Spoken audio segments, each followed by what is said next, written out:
Hello and welcome to the Total Soccer Show. I am Taylor Rockwell. Happy Election Day to those of you listening on Tuesday. Happy post-Election Day to those of you listening after Tuesday. Daryl Grove is not with me today because I am instead calling up Tom Marshall from ESPN FC to talk a little bit Mexico national team. But first, I wanted to give you guys a quick outline of what we're going to be doing for the rest of the week.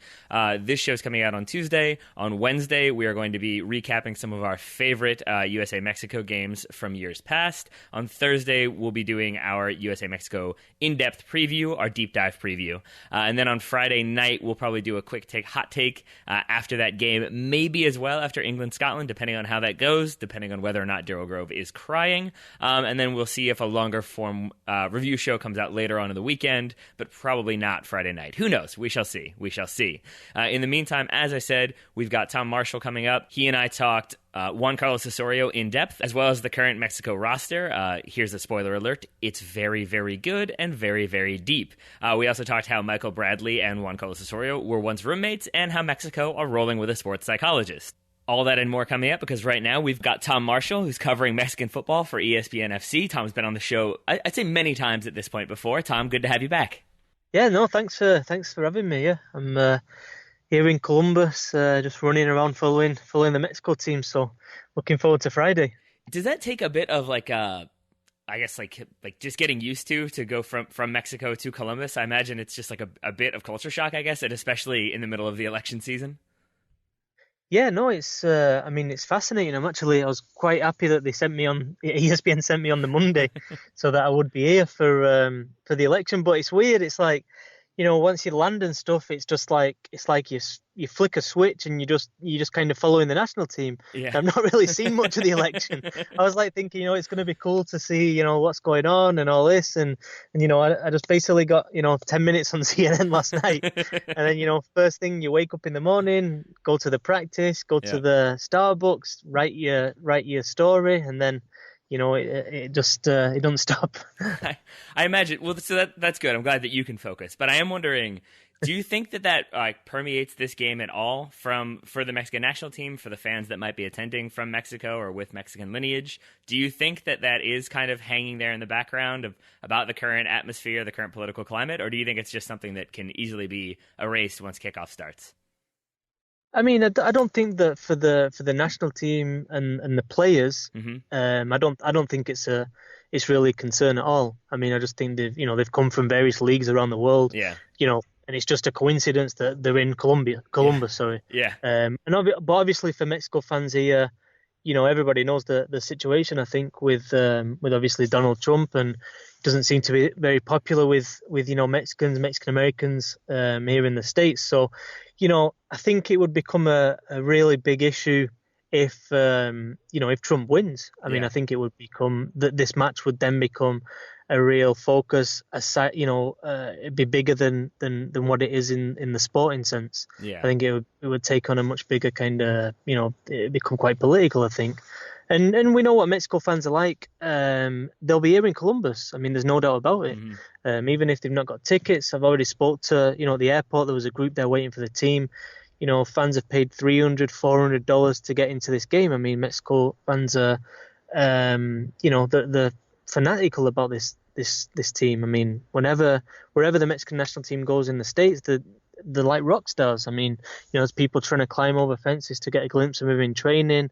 Get the selfie with Chicharito. They'll wait hours and hours outside hotels. So, I mean, that's what this Mexican national team represents for people here, I feel. That makes sense. Well, so you mentioned that Donald Trump is not made particularly popular with Mexican supporters. Another man who wasn't quite as popular with them, at least at one time, is Juan Carlos Osorio, the Mexico national team coach. I'm curious how you think fans and maybe the players themselves see Juan Carlos Osorio now, because it does seem like he's gotten the kind of string of results, but there is the rotation policy. There was the 7-0 loss to Chile. So I'm wondering how people are feeling about him currently.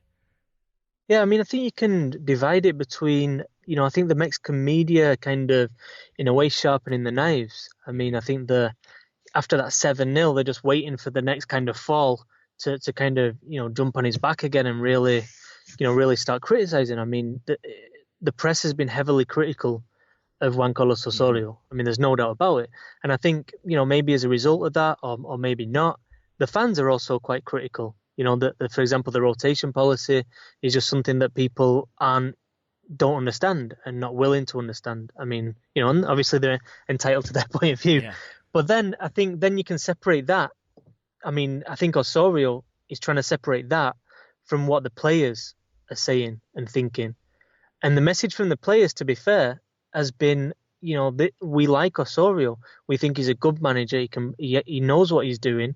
We're behind him. We have to give him time, which is fair enough. But we have to see it on the field as well. And obviously the October friendlies didn't really mean too much because it was a kind of an alternative squad. The September qualifying games, Mexico were already through to the hexagonal stage. There's quite a few injuries. So it's almost like this game now is the big game, the first really big game since the 7-0 against Chile. And it's like, okay, what we're made of, what is Mexico made of here? And I think that's the question. Aside from all the rivalry, the factors to do with the rivalry, I think from the Mexican perspective is, what is this team made of? I mean, this squad has been through a lot. I mean, when you go back to 2013 as well and the disaster there, and then you go back to the 7-0 against Chile, and a lot of the players are the same. And it's like, I think there's still a kind of a question mark about this generation of Mexican players. Mm-hmm. Do they have that spine? Do they have that steel about them to be able to overcome difficult situations? And it doesn't come more difficult in the CONCACAF region for El Tri than Columbus, Ohio against the United States. Yeah, it seems that way. And it does seem like you are uniquely positioned to talk about Juan Carlos Osorio because you just did I'm assuming, long-form interview with him. I read the transcript or the article for ESPN, and it was excellent. I have to say, as a U.S. fan, I kind of hated it, though, because when he was initially appointed, I did read a lot about how Mexico fans weren't big fans. Mexico pundits were a little critical. They weren't sure if he was going to be able to handle it, if he was going to be able to handle the pressure, if he was enough of a thinker. And he really comes across as like a student of the game, a philosopher almost. And it kind of made me a little bit wary, again, as a U.S. national team fan, that it does seem like he has the team sort of believing in his system and in his approach heading into this game. And that's maybe not something that U.S. fans want to hear. Yeah, I mean, I think Osorio, he knows what he's doing. It's quite interesting because if you look at it from the Mexican fan point of view, I'm not sure fans are buying into it, to what Osorio's doing yet. But obviously that can change with one big result on Friday. I mean, one big result for Osorio against the States, and all of a sudden, I think, people's opinion of him would change drastically. I mean, he is like, in Mexican Spanish, they call managers profe. I was wondering profesor. About that, yeah. In Spain, it's mister, and in Mexican Spanish, it's profe.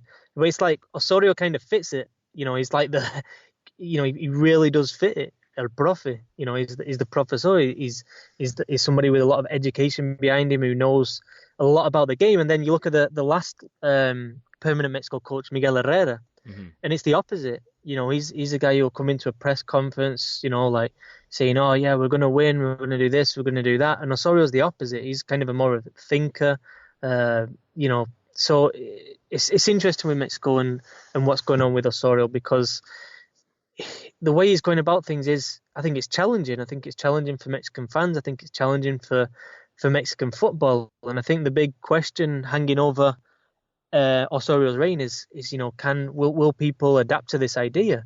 And I think at the end of the day, I think he knows as well as everybody else that will depend. Whether he's given the time or not will depend on results. And I think that's why this game on Friday is really, really important for him. He needs to, Mexico needs to show that they've got over that 7-0 and preferably do that by winning, or if not, by getting a point. So when you mentioned this idea that they have to get used to, are you referring specifically to the rotation policy, or are there other factors at play? No, I think everything to do with Osorio's philosophy. Obviously, most people pick up on the rotation, and it's a massive thing. I mean, it's, obviously players that are on the fringe of the squad like the rotation policy because they get time. You know what I mean? Yeah. It's those bigger name players like, Chicharito, or the goalkeeper, maybe Ochoa, Moreno. If they're not playing regularly, then they're the big personalities. They're the famous players. How do they take it? So, Yeah, but it's also no, it's everything. I mean, it's tactically, the formations are different. I mean, the 3-3-3-1, like Bielsa style. It's difficult to. Most players aren't brought up in that system, so therefore, I think it takes a while to get used to it. The problem that Osorio has as an international manager is that of the manager of an international team is that you don't get that much time. So this morning, for example, we watch him on the training field, and he's very good. He knows what he's doing. He's got it all set up. A kind of 6v6 game with three attackers and three defenders. You can see what he's trying to do, kind of like the pressurizing the other team playing out the back, and also the defenders playing out the back and getting used to that high pressing. But that's one session. We're Tuesday now ahead of a Friday game. And then the next Tuesday they've got another game. So, it's another thing with Osorio. The players have got a lot to take in a short amount of time, because he's a manager who does challenge the player. I mean, I think you have to be a player who's educated about the game, and not in a kind of philosophical sense, but you think about the game and your role in it. And I think that's the challenge Osorio poses to the players, but also the journalists and the fans as well. Mm-hmm. That makes sense, but I'm still like a little bit confused about what exactly it is with his rotation policy that's kind of controversial. Because I understand the idea of rotating players, but I guess can't get my head around, and I guess he's written a book about it as well. Is it an intentional thing where it's like, okay, you played this game, so this guy is definitely playing the next game, regardless of performance and fitness? Like, is it a mandatory rotation, or is it just sort of he is very okay with swapping out players and trying different things, and it's not so much like performance incentive based? Yeah, it's a good question. I think that there's a few different factors. I think physiologically speaking, it's really important. Mm-hmm. I think he knows the cycle, the body cycle, the way the muscles need to kind of recover after a game. I think he's very, very aware of that. I think there's a tactical component as well. I think Osorio is quite reactive to what the other team does. So, for example, on Friday, I think he's really aware that the States are good in the air and that Mexico struggled previously. And so I think that his starting 11 is going to reflect that kind of fear that he has of the States aerially. And then the other thing is, I think it's more than just a football thing. I think he thinks in general in life, people need to be given opportunities, and that what Mexico needs, perhaps more than anything, is more competition in the squad.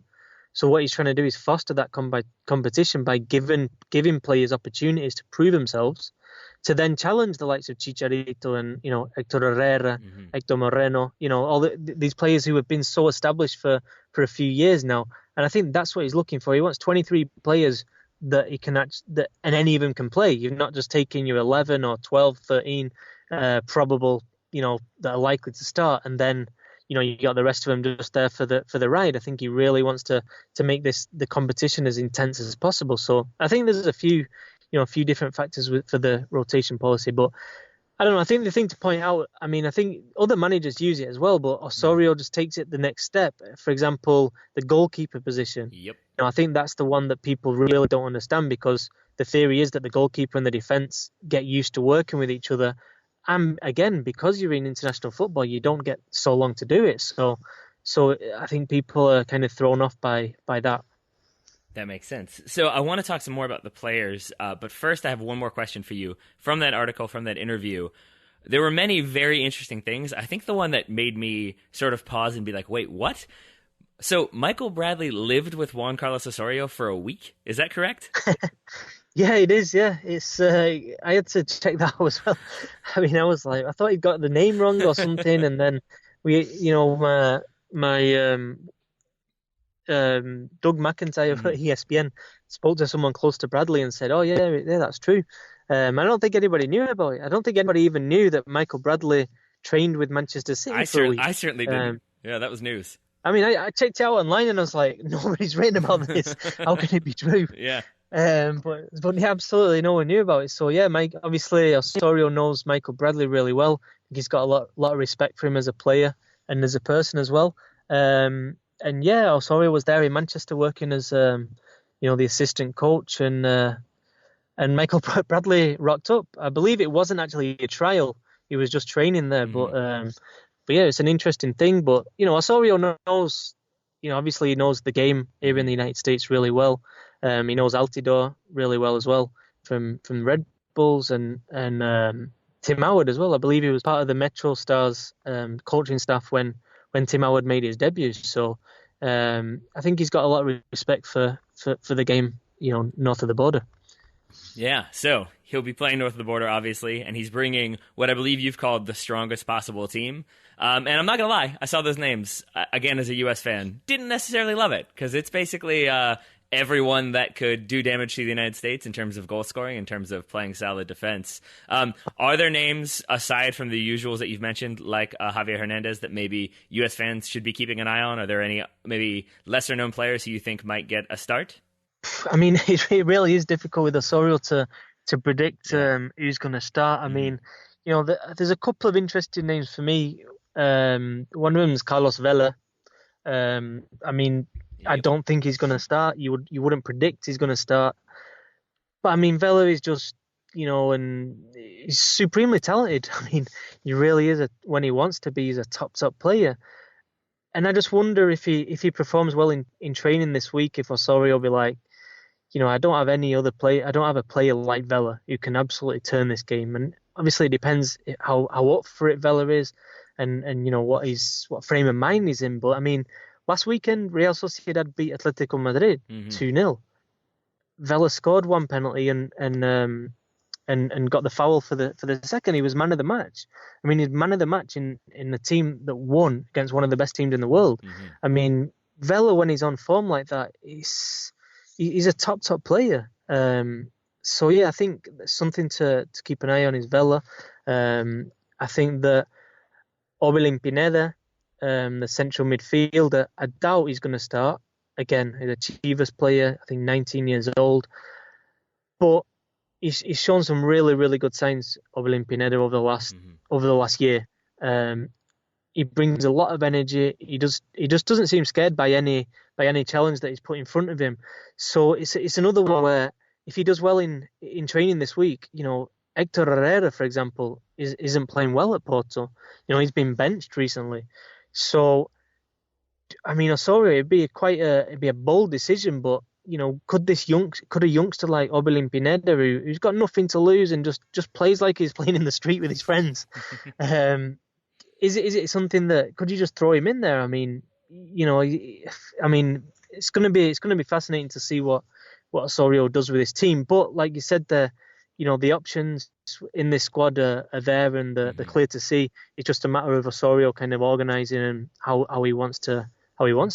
It does sound like Juan Carlos Osorio presents Mexico supporters, journalists covering the Mexican national team, with the same conundrums that Jurgen Klinsmann does for American fans, American journalists, which is you never quite know what they're going to do. But it sounds like maybe Juan Carlos Osorio is going with a 3-3-1. Is that your best guess?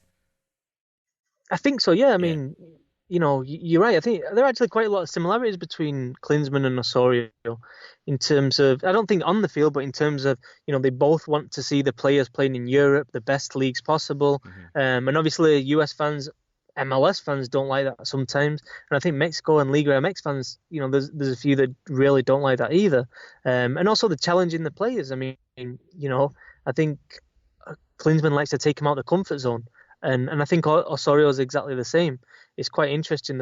I do see a few similarities there, but yeah, I mean, in terms of guessing Mexico's strategy, I mean, my educated guess is three centre backs, because it looks like the US are going to play two strikers. So if you play two strikers, Osorio's idea, which is similar to Marcelo Bielsa's, is that you should play three centre backs, so you've got a spare man at the back.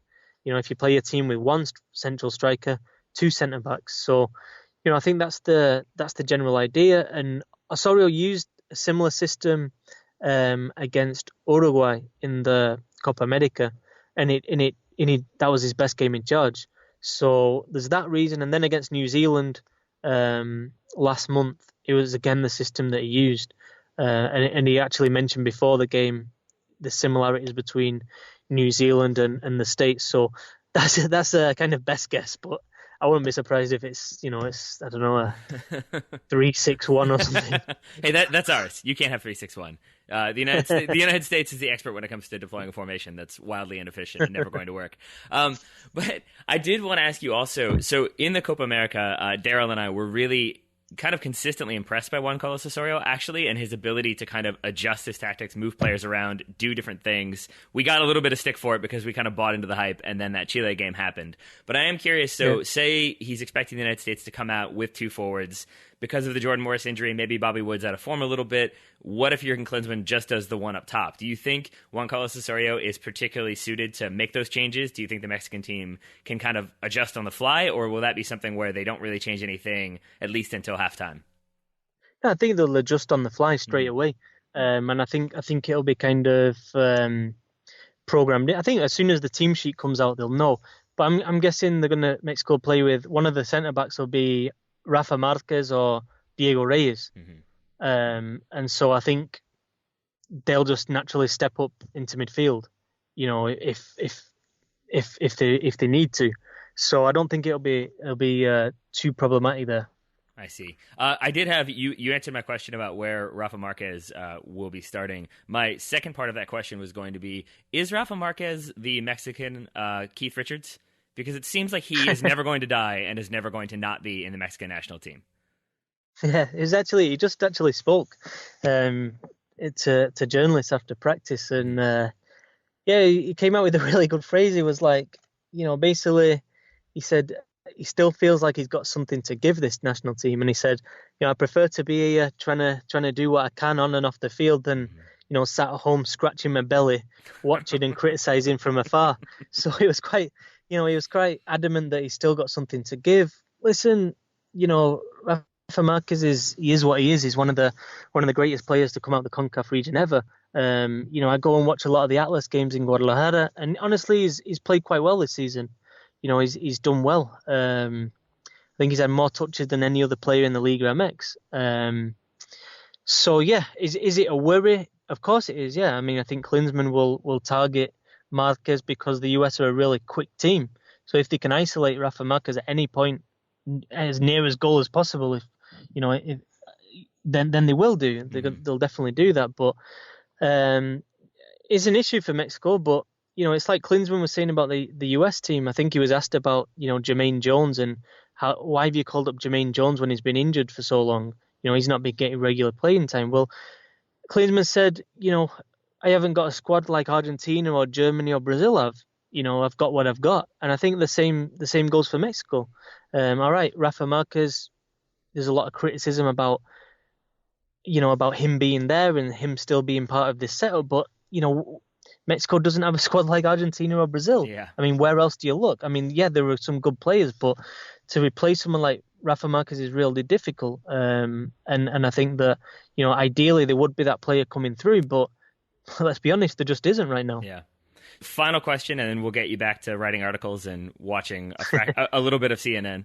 I'm curious, obviously, Columbus, Dos-A-Cero, they have significance for U.S. fans. I'm guessing they do for Mexico fans, maybe not quite as positive. I'm wondering, does that sort of history hang over this Mexico team, or is it just another game? Is it maybe not quite as big of a deal to the players with that historical impact, or does that definitely factor into their preparation for this game? I mean, they say that it doesn't have anything to do with it, and I think Osorio has been stressing that. They've got like a kind of sports psychologist on board, Ibarrondo, a Spanish guy who's working with the team and the players in terms of that the mental side of this game, and that in itself, the fact that they brought a sports psychologist to this game tells you that there's something that needs working on. Yeah. Osorio said the mentally Mexican players need to, I don't know, just be stronger. And so, yeah, it is a factor. But obviously the message coming out of the Mexico camp is very clear. This is a new opportunity. There's no negativity about it. There's no like, oh, is it going to be another 2-0 and stuff like that? This is an opportunity to change all the history that's gone over the last 4 occasions that they played each other here in Columbus and make a marker and say, Mexico are back. Osorio's, leading us now, and he's the right man for the job. And like I said earlier, I mean, for Osorio, if he can get a result, it's a massive boost for his reign. as Mexico coach. Well, I guess all shall be revealed on Friday evening. But until then, and after that, Tom Marshall, where can our listeners find more from you, read more from you? Yeah, I've got stuff up on ESPN FC, and I'm on Twitter at Mexico World Cup. Mm-hmm. It's a good handle. It's a memorable handle. I like it. I didn't think when I started it, I didn't think it, you just think, I'll just put anything up. It was actually just before the World Cup in 2010, so I was like, yeah, Mexico World Cup, that'll do. But now I'm like, I don't know. I think it works. It's a bit weird. Well, Tom, thanks so much for taking the time, and enjoy the rest of your week in Columbus. No problem. Thanks a lot. And thanks for having me on.